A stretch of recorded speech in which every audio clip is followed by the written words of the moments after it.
Luka, watu wengi wanapiga vita mapenzi. Hivi kwa upande wako mapenzi yapoje? Kama bibi vita ya mapenzi, kusema ukweli siwezi kuikimbia. Yenyewe hicho nitakabiliana nayo. Ndio maana ndugu yangu unazeeka kwa sababu mapenzi yanakuzesha mapema. Umloko bado lakini unazeeka mapenzi ya.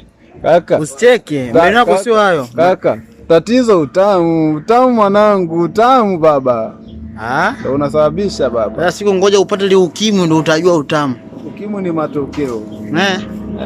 Anatoa tuachane nayo, take care. Kuanzia sasa hivi nyumbani una mke?